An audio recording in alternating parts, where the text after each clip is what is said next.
wonder, how many goodly creatures are there here? How beauteous mankind is. O brave new world that has such people in't.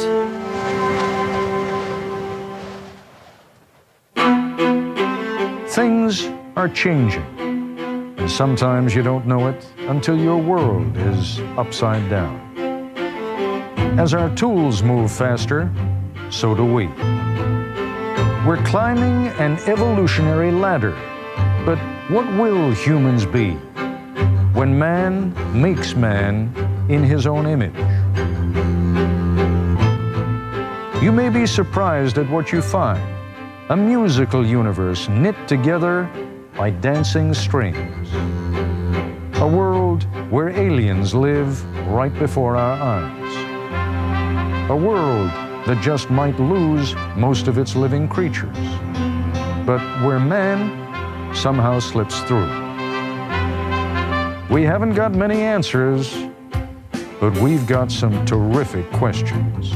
God would feel lonely to have just one planet. Why do we assume that life here on Earth started here on Earth? What goes on in the solar system is more of a communal affair than we had ever imagined. Is it possible that that bacteria could, in effect, hitchhike from here all the way to there? So it's entirely possible that maybe life formed somewhere else and jumped planets. And if so, could it be that we are not Earthlings, at least not originally? The idea of alien has turned into the idea of cousin. Cousin. I'm happy with cousin. We've got some terrific questions.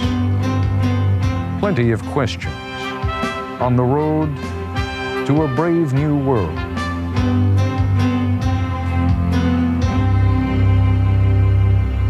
In the "we will stoop to almost anything to get you to watch our programs" category, let me offer you the following inducements to hang around until Robert Krulwich gets here. Tonight, on this very broadcast, Robert will come this close to demonstrating that alien creatures do exist, that in fact they may exist very close to us, but that they've been hiding. And this is the best part of all, we think we know where they've been hiding. Now, I grant you, my friend Robert does incline towards some rather bizarre methods of attracting and then holding on to your attention. Before he completes this summer series of his, he may well accomplish wonders in terms of enlarging all of our horizons. I'm not quite as bullish on what your level of confidence in television news will be. But then, taking into account what a low opinion of our industry many of you already have, how much further down can we go? I'm being brutally honest now. We're trying to bridge this enormous gap between all the millions of you out there who fervently believe that there must be other forms of life somewhere in the universe, and the really brilliant people who spend their lives trying to prove that, but who turn most of our minds to jelly whenever they explain how they're doing it.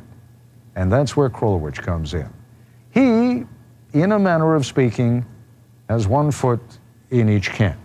No, I'm going to work with my hands at this moment. And with that snail. Yes, you've noticed that I have a snail in my hand. It comes from Nebraska, where it lives in a very warm, wet marsh. It doesn't get around that much, but this is surprising. John Janovy, a professor from the University of Nebraska, found this snail in a fountain in downtown Lincoln. This very snail?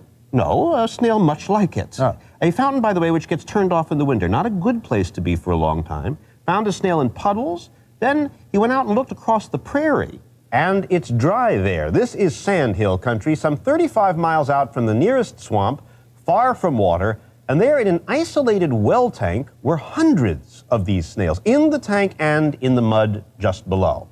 How'd they get there? Well, they probably hitchhiked on a bird that was having a drink in one place, then flew to the next place. But These guys hitchhike? Yeah, well, they're eggs, probably, I wouldn't think. But these creatures are determined to move, because as comfortable as they might be in the swamp, something tells them to be safe. You've got to keep moving, bouncing from place to place. And what this snail does is the subject of our show tonight, because it's not just the snail. Leaving home is what life does everywhere, and not just in Nebraska, but all over the universe.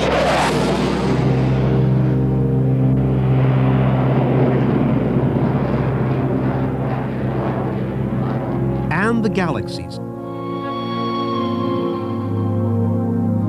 The chemistry that makes life possible is always on the move. And perhaps even life on our planet, our blue Earth, got started with a little help from a bouncing rock. Well, let me explain. 4.5 billion years ago, the Earth was just forming. It was a red-hot ball, constantly bombarded by incoming meteors, much too hot for life. But after a while, the water vapor that was swirling around the planet turned to rain. Oceans of water fell from the sky. One gigantic rainstorm, a deluge took place. It formed the seas, and now the meteor shower was over, and the world, says Neil deGrasse Tyson, director of New York's Hayden Planetarium, was ready for life. Now, as soon as the bombing stops, how quickly does life emerge? The fossil record shows within a couple 100 million years, we had some bugs running around. Is that fast? I think that's fast. The meteors stopped pouring into Earth about 4.3 to 4 billion years ago.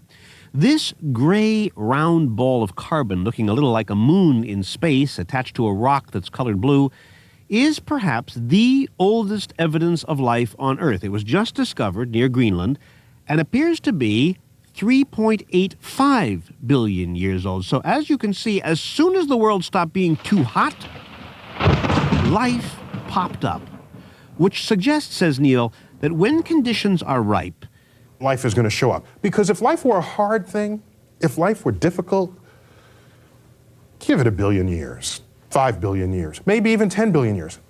But it happened in 200 million. That's, in a cosmic timescale, that's the bat of an eyelash. That's so what as gives us soon as the confidence. conditions are favorable, boom, it's there. That's right. and the basic conditions for life, at least life as we know it, are first raw ingredients, carbon, oxygen, nitrogen, which are everywhere in the universe, everywhere. The same stuff. It's forged in the centers of stars, which is a nice sort of, nice poetry to that. We are Because made of stardust. We are stardust, yes. And these are stars, by the way. It's not good enough just for a star to make heavy elements in its core. It's got to release them into the galaxy. And then those chemicals have to combine into more complex organic chemicals. And as it happens, when scientists looked into the dust pouring off the comet Hale-Bopp, as you see in this animation, right there in the vapor, they found water, ammonia, formaldehyde, the very chemicals you need to get life started. So the right chemistry is flying by all the time. And that may have something to do with why life appeared so quickly on Earth. When life began, and you can choose your own scenario here, the Earth was either very hot or cooler, but this is the newest theory. 4 billion years ago, instead of being the size that it is today, the sun was a much younger star back then, and because it was younger, well, it was smaller. And when it was smaller, it was dimmer. So there was a lot less sunshine in those days, and therefore the top of the Earth, as you see here, was frozen. But down below, heat from the molten Earth is coming up through cracks in deep vents at the bottom of the sea. So, you've got heat, you've got water. The only other ingredients you need for life to begin on Earth, say the scientists, are the right chemicals. Well, there were some complex chemicals floating around down there by the vents, but, says Professor Jeffrey Beda of the Scripps Institution of Oceanography, here is how life probably began. Josh and Adam, can I have the comet, please? Thank you very, very much. From time to time, a hot comet rich with organic chemicals, remarkably like this one, would, as you are about to see here, slam into the ice field, pull down through the ice, a huge calamity, but there was no one alive at the time to notice anyway, so who cares? And then this interstellar delivery system sprinkles lots of rich chemicals right into the hot water, and these chemicals, says Professor Beda, help life on Earth get started. At the bottoms of the oceans, that's possible. That's correct. Is there any place... Maybe even likely. Maybe even likely. That Not life just started possible, that but way. maybe even likely, yes. Is there any other place in our solar system that has the same terrain? Snow on top, water, heat at the bottom. I think the answer is yes, but a more germane question is simply, is there any place else in the solar system that has liquid water? Where are they? We know of at least one, and that is one of Jupiter's moons, Europa. Europa, a little ball of ice alongside Jupiter, has been visited and photographed several times by the Galileo probe, which got so close, at one point it was only 125 miles off the surface. And says Professor James Head of Brown University, that's close. Let me show you one of the images here. This crack that's going across here, for example, is almost exactly the scale of one of 2 lanes of an interstate. So it's very, we're seeing very fine detail here. And these pictures suggest, he says, there is more reason than ever to think that there is water on Europa. The evidence for slush or liquid says that where that comes from, which is perhaps just a few miles beneath the surface, you have water, normal, ordinary water, probably very much like seawater on the Earth. But the clincher for scientists Torrance Johnson and Jim Head was the appearance of dark gaps between huge plates of ice, plates that had apparently drifted apart like continents on Earth. These new high-resolution images show linear fractures that are very similar to the kinds of things we see on the sea floor, where the ocean crust forms, comes up, it's partially molten, it solidifies, cracks, and moves apart. New material keeps coming up in between to spread the continents and seafloor apart. Even though the top of Europa is freezing at 260 degrees below zero, below the surface, says Neil, it could be warmer, because Europa is being tugged back and forth, heated up. So you've got 4 billion years of warm water in our solar system. There you go.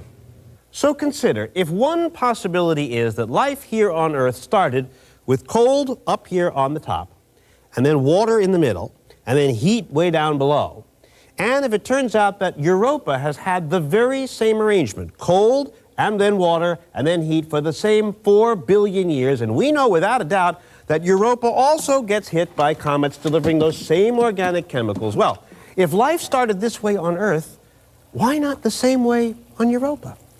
That's correct.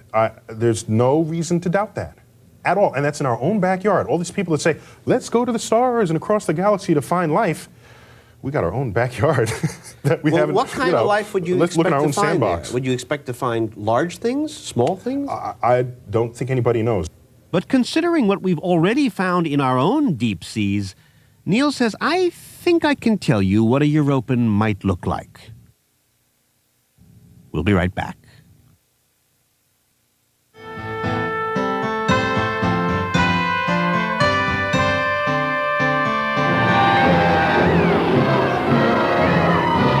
What might extraterrestrial creatures look like?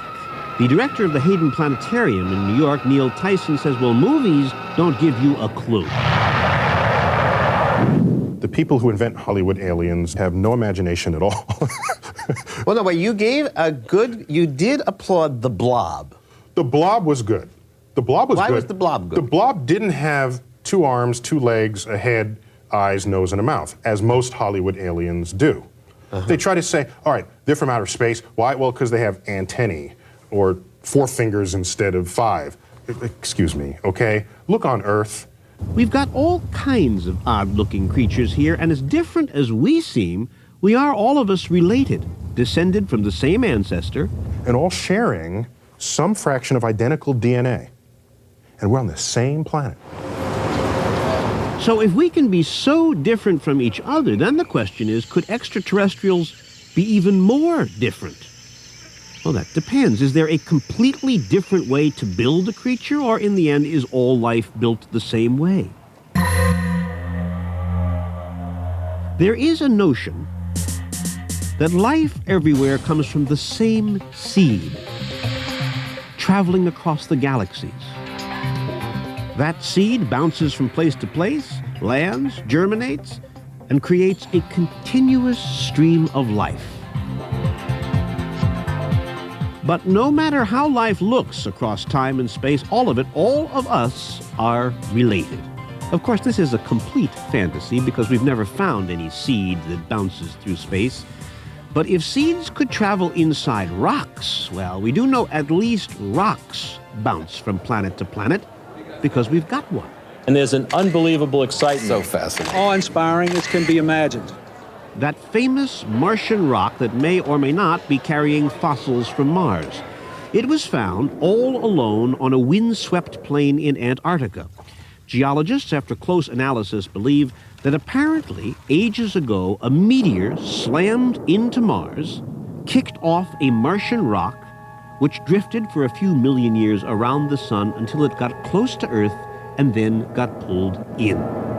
This happens every time you see a shooting star, says NASA biologist Michael Meyer. That's a rock coming in from somewhere. We're getting hundreds of tons of material. And the question is, could some of those meteorites be carrying passengers, living microbes? Suppose there is a tiny speck of life in, say, this rock right here, when a giant meteor crashes into this space and sends this rock soaring into deep space, carrying a tiny bacteria. Is it possible that that bacteria could, in effect, hitchhike from here all the way to there and land and get out and start a whole new life? That might have happened, but there are some problems. When a meteor plunges into our atmosphere, wouldn't any life inside be burnt to a crisp? Well, temperature data just published from the Martian rock suggests that life could survive such a landing. You'd have to be a stowaway inside the suitcase. But if you were, you'd survive, conceivably. Conceivably, that's correct. But what about time? These rocks can float around for 100 million years before reaching Earth. Could any creature live that long? Well, that brings us to the tale of the ancient bee. 25 million years ago, in a Caribbean rainforest, a little bee got stuck in some tree sap, and that sap eventually hardened into amber, trapping the bee inside. In 1991, Professor Raul Cano, a microbiologist in California, gathered a number of these insects in amber to see if he might discover bacteria in a bee's gut that had been in there for 25 million years, still alive, just waiting. That's right. And then wait for a prince to bring them back. And Dr. Cano decided he'd be Prince Charming and give them their wake-up kiss. Then again. The idea that any creature could hibernate for that long seemed absurd, and yet when he cracked through the amber to get a bit of bee tissue, this is one of his experiments in close-up. What's that thing there? The needle moving slowly and shakingly towards you're doing this by hand. Who's holding the needle? Who's holding the needle? I'm holding the needle. Oh, you're holding the needle. Yeah, and I'm shaking because I just had coffee. But it turned out that, like Sleeping Beauty, the little bacteria in the bee did wake up after a 25 million year sleep. And these little jiggly creatures are ancient bacteria come alive. Not Sleeping Beauties, but still. Yeah, well, such as they are. This experiment has been repeated at least a dozen times, suggesting that it is possible for microbes to hibernate for millions of years while on a long trip, land, and then wake up and continue living. If, and here's our last problem, while traveling through space they can survive radiation streaming out from the sun. Radiation usually kills living things. But once again, these microbes are tough. What kind of pictures were you getting all this time? We were getting excellent television pictures. There is a story that back in 1967, NASA was building a robot, Surveyor 3, to go to the moon. And one of the workers you see here, or maybe somebody else, but somebody very near the robot, sneezed. And the germ plopped onto a camera lens, much like this one, and then, according to NASA biologist Michael Meyer, the germ got stuck inside the camera. So he must have sneezed while being constructed. The robot, Surveyor 3, was sent off to the moon carrying that germ. It landed, stayed on the moon's surface for 2.5 years, unprotected. Then astronauts carried the camera back to Earth and discovered that little germ still there and still alive. So it survived. It survived in the camera. For 2.5 years. Yeah. And for a moment there, they went, whoa, this could be a moon creature. It's a wonderful story, the tale of the little germ that went to the moon, which my friends John Linnell and John Flansburgh and their band, They Might Be Giants, have turned, and it's about time, into a ballad. This will be a traditional country ballad.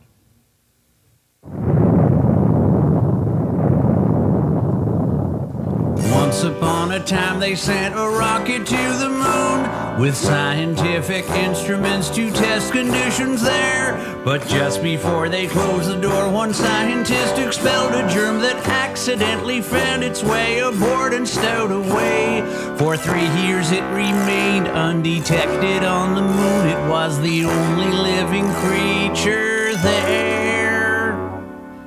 I'm all alone. I'm all alone. Behold the mystery that is me. Then one day the scientists recovered all their gear, excited by the prospect of unearthly things inside. They found to their astonishment a living thing within. It seemed to bear good tidings from somewhere in outer space. You're not alone. You're not alone. Behold the mystery that is me. Soon they figured out the heinous error they had made, and now the earthly germ had something else it seemed to say. We're all alone. We're all alone. Behold the mystery. Behold the mystery. All of which simply goes to prove that there is a life form which we all carry around which can survive 2.5 years of deadly radiation on the moon with no problem. Still, 2.5 years, that's a spit in the bucket. The Martian rock traveled for 1 million years, maybe more, to get here, and in 1 million years, it absorbed much more radiation than our little germ. So, if life is to move between planets, we've got to find a creature so resistant to radioactivity that you could put it very close to an atomic bomb, blow up the bomb, and expose that creature to 8,000 times the lethal dose of radiation for a human, and it should be able to repair itself and come out good as new. Now, is there anything anywhere that can do that?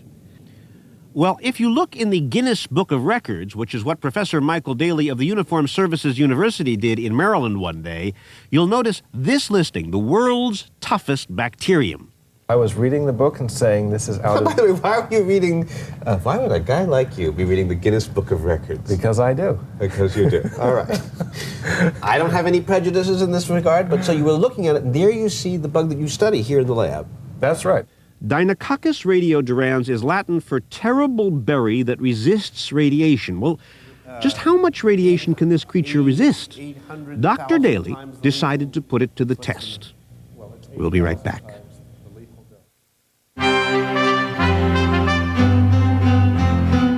To make the case that life can bounce from planet to planet, traveling, say, inside a rock, we've got to overcome 3 problems. We already know that a microbe can survive the heat. We know it can survive the time and take a nap that lasts 1 million years or more. But could it survive 1 million years of poisonous radiation in deep space? My colleague, Robert Krulwich, is about to examine that proposition. Okay, so here we go. Professor Michael Daly took me to his campus Cobalt-60 irradiator. This is a machine that can produce very high doses of radioactive gamma rays. And that is why inside they have a Geiger counter right there on the side table, just in case. This is a culture of Deinococcus radiodurans in a glass Pyrex beaker. There are tens of millions of them in solution here. Reportedly, these are the toughest bacteria ever when exposed to radiation. And that is what Professor Daly likes to do to them. He zaps them big time, placing the bacteria in a steel container, locking the container then into a valve, turning on the power. Creates a pressure. The bacteria inside can be hit with 1 million rads of radiation per hour, which would kill a human in 3 seconds. I'm giving him the international sign for is it on, are we zapping? Make it go up again. But he doesn't know what I'm talking about. But since we aren't doing this for real for the full 8 hours, let's see what has happened when the exposure was 8 million rads. Look at that, turn the glass brown. So you've hurt the glass. I've hurt the but glass. Have you hurt the animals, the creatures inside? Absolutely. Their genetic material is devastated, but within 12 to 24 hours, it can repair itself. Completely. Right. One day later, they have stitched themselves back together, good as new. So this is an existing life form that, theoretically anyway, could travel in deep space, absorbing gamma rays for how many years inside a rock? Put it right smack in the center of this one. Well, I would think of a rock perhaps of slightly larger dimensions than this. Put it in a boulder. And put it in a boulder, and I think we could perhaps conceive of a 2 to 5 million year survival. Now we're in business. The next time somebody says life can't travel through space, how could it survive this radiation? Well, now we've got one that can, and do it happily for 5 million years. So it's entirely possible that maybe life formed somewhere else and jumped planets. Who knows? Maybe 4 billion years ago, when there was still water on Mars, life began there on Mars and then bounced here. Do you ever thought of yourself as a Martian on a bounce? That your great-great-great-great-great-great-great-great-great-great-great-grandparent was a Martian? Cubed, yes. Cubed, yes. Thank you. Was a Martian and then migrated here? It's based on what we've learned on the migratory properties of ejecta. It could tell us that what goes on in the solar system is more of a communal affair than we had ever imagined. Of course, there is a way to find out if we started on Mars and then migrated here. All we need to do is find a Martian creature, living or dead, it doesn't matter. Though I think we can say with some certainty now that the Martians we have seen for years in the movies, Martians of about our size and obvious intelligence who can communicate at conferences, these Martians never existed, not now, not ever. Instead, if and when we meet a Martian, more likely we will be staring at something very small, probably dead and stuck in a rock, a fossil. Or some tiny, squiggly little microbes. And what kind of conversation can you have with a tiny microbe? Well, a very good conversation, say all kinds of scientists. It would probably, make it on Nightline. I think so. Right. I think it would be the most interesting, remarkable discovery that would have happened in my lifetime. I would love it. You can have a scientific conversation. And what we really want to know more than anything else is the following. Is this the way it has to be? Is this the only way to make life?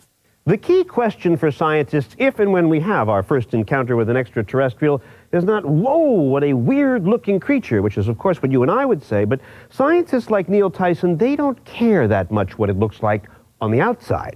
I don't care about looks. Who cares about looks in this game? What matters is chemistry.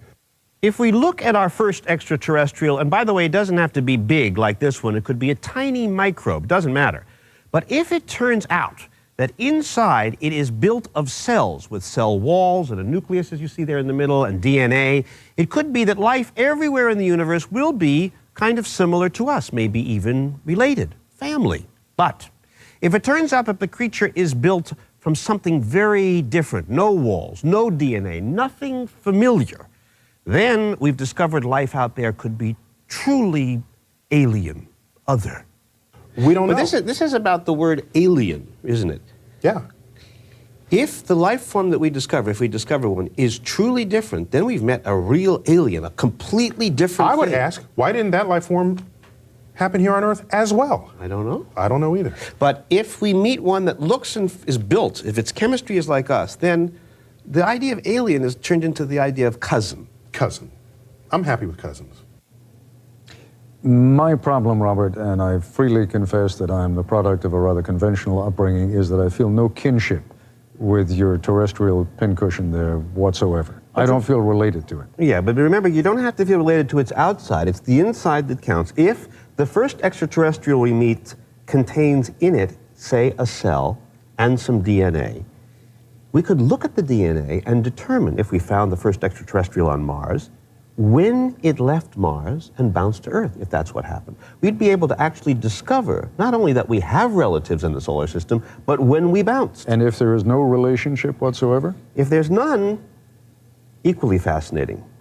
we could figure then that life could pop up anywhere in space. It doesn't need oxygen, it doesn't need hydrogen. What does it need? A real alien life form could mean that we look up into the night sky and imagine the possibility of life anywhere. The universe could be teeming with things. Now, you want to have it both ways. If, in fact, there are galaxies filled with living things bouncing from place to place, here's a question which I'd like all of you to consider for a moment. Why haven't we met any or heard from them? We'll have some interesting answers when we come back. Nightline in Primetime, Brave New World continues after this from our ABC stations.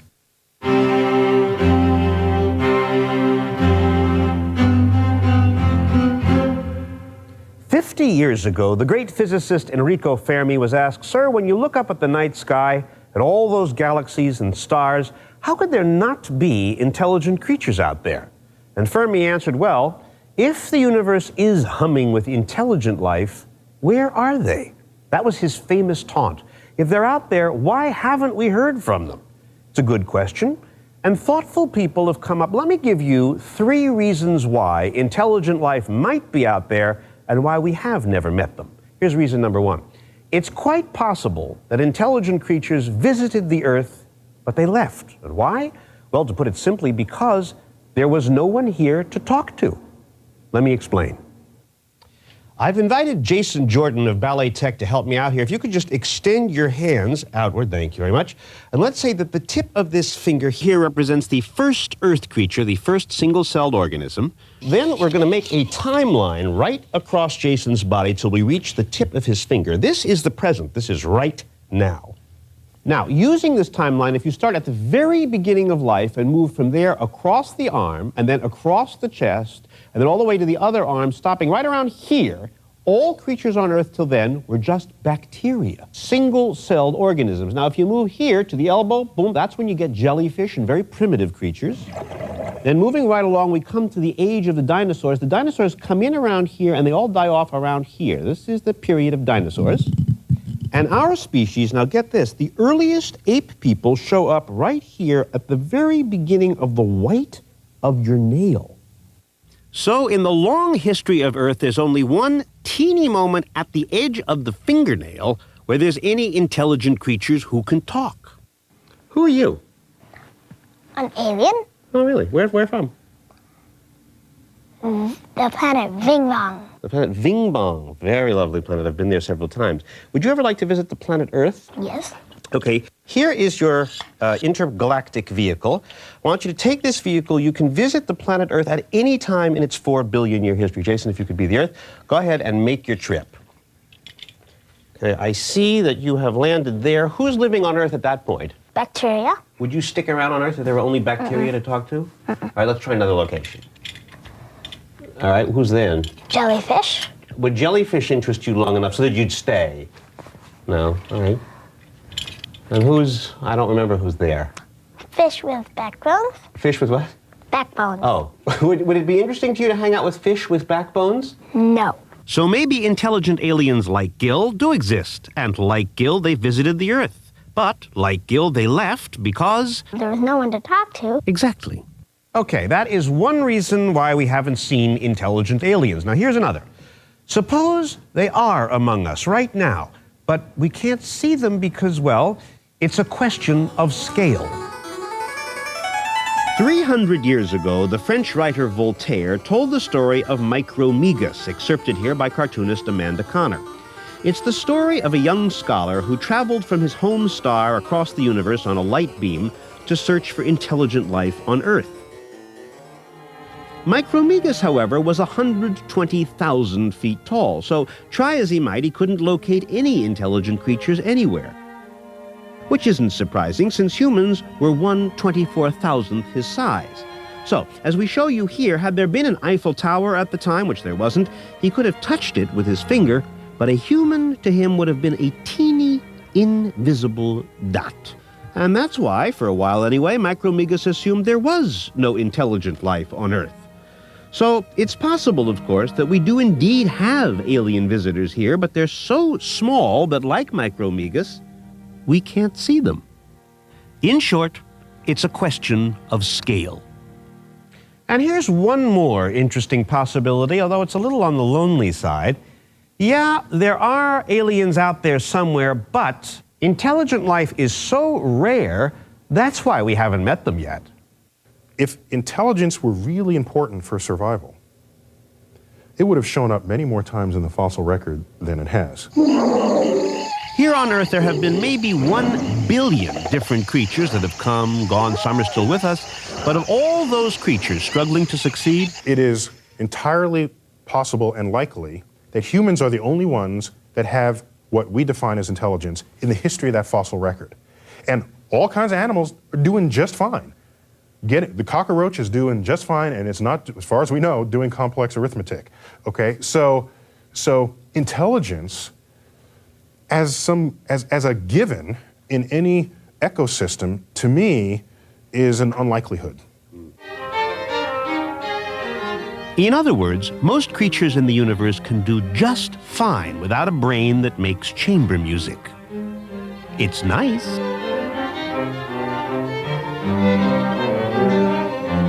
But if bacteria can survive and thrive and multiply without music, well, who needs intelligence? Maybe that's why we haven't met any smart aliens, because intelligence is very rare. So maybe intelligent creatures are out there, but because they are so rare, or so big, or so small, or because they came and then they left, we never met them. It could be. But there is one other possibility, perhaps the most dramatic of all, which we will consider when we return. We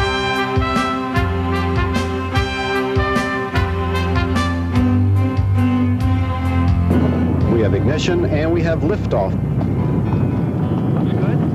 Oh, give me land, lots of land under starry skies above. Don't fence me in. Let me ride through the wide open country that I love. Don't fence me in. We have to at least ask the question, what if there is no life anywhere in the universe except here on Earth? Listen to the murmur of the cottonwood trees. If we are the only living creatures anywhere, well, that means there's an awful lot of country out there to visit, which inspired photographer Yoshio Itagaki to imagine the universe as one big tourist attraction, with every new planet and every new star a photo opportunity. Smile. Because if we are alone, then the universe is one big, empty, endless vacation land. But, says mathematician Amir Axel, it's not. I just find it hard to believe that we are alone. That there's this vast universe out there, and way off somewhere to the side, there's the human race and the rest of our planet by itself. God would feel lonely to have just one planet, I think. But suppose God, for whatever reasons, did create only us. What then? If we are alone in the galaxy or in the universe, that would be profound. That's more profound than not being alone. Because what it would say is that for the first time in the history of science, the Copernican principle was violated. Now, what is the Copernican principle? What we now call the Copernican principle stems from what Copernicus did to our understanding of the physical world. He said, Earth is not the center of everything. The sun is the center of everything. And since Copernicus, our greatest intellectuals, Galileo, Kepler, Newton, Charles Darwin, they all declared and then offered proof that the Earth is not in any way the center of creation. Every time we thought we were special, we learned that in fact we weren't. We weren't even mildly special, we were ordinary. But what if that's wrong? What if it turns out that in the whole universe we are the only living creatures? What if we are extraordinary? That idea makes some of us feel lonely. But for scientists like Neil Tyson, it offends a 500-year-old principle. A principle that has been invoked and been so successful in the history of science would all of a sudden be violated. It's not that I would be upset I would just, it would be. Yes, you would. No, You would it would be. I can tell you would be upset. It would be scientifically astonishing. And you suddenly discovered we are extraordinary, unique, and the only one. And by the way, that's almost an untestable postulate because we'd have to look in every nook and cranny of the galaxy. Okay, but just for the sake of argument, if it turns out somehow we are the only ones, let's take this full circle and come back to the creature that started this show, the little snail from Nebraska that's always leaving its home in the warm marsh and traveling out to every pond and puddle it can find. I asked Neil, what is this snail telling us? I think it's very simple. There are biological evolutionary forces that favor those creatures that could spread themselves into greater and greater diversities of environment for survival purposes. So as comfortable as you may be where you're born, it might make some long-term sense to move along. Indeed. And as impossible a task, as challenging a task as it is to send people to other planets, that may be our only life insurance against a catastrophic asteroid that hits Earth. In other words, Ted, if we are the only living or thinking creatures anywhere in the universe, we still might want to take a cue from this snail and move off the Earth and move on. And that, in fact, may prove to be our destiny, which is what we will be talking about when we come back.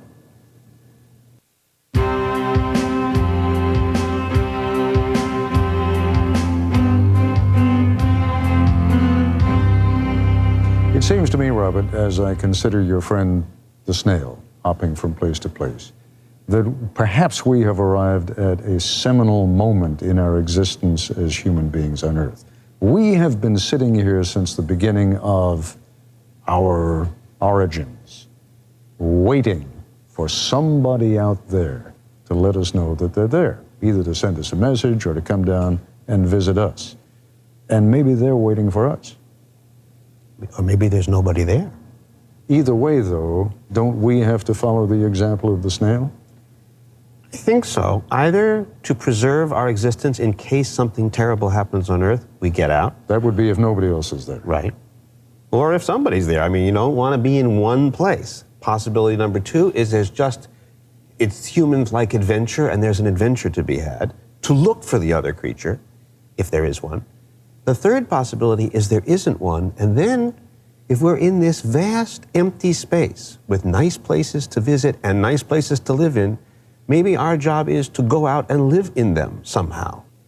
We are hoping that somewhere, sort of like Deus Ex Machina, that the Almighty is going to send us a message and say, they're out there. Yeah. But that may not happen. It may not happen. In which case, what is our job? And what do you think it is? I like to think that our job is then to go and begin to fill up the space. Take a bit of ourselves and create bits of our life here and there, that life evolve and change, and we'll be everybody's grandpa. Won't be the Martians that created us, it'll be us that created all the other Martians we've yet to meet and have yet to be. Isn't that in and of itself a huge vanity? Yeah, but it's also a natural urge. It's again from the snail. If we don't do it and we get snuffed out, then there's nobody left. Isn't that a huge loss? It's a dirty job, but someone's got to do it. Yeah. No. When we come back, we'll take a look at what's up next week on A Brave New World.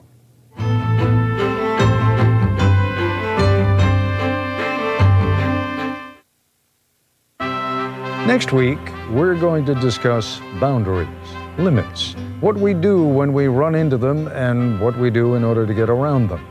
In particular, we're dealing with the limits of science and how some very special people are trying to push those boundaries. Some do it to save strangers, and some do it to save the ones they love. All the hopes and promises you might have for your child progressively have been shattered with Alex. They're disappeared.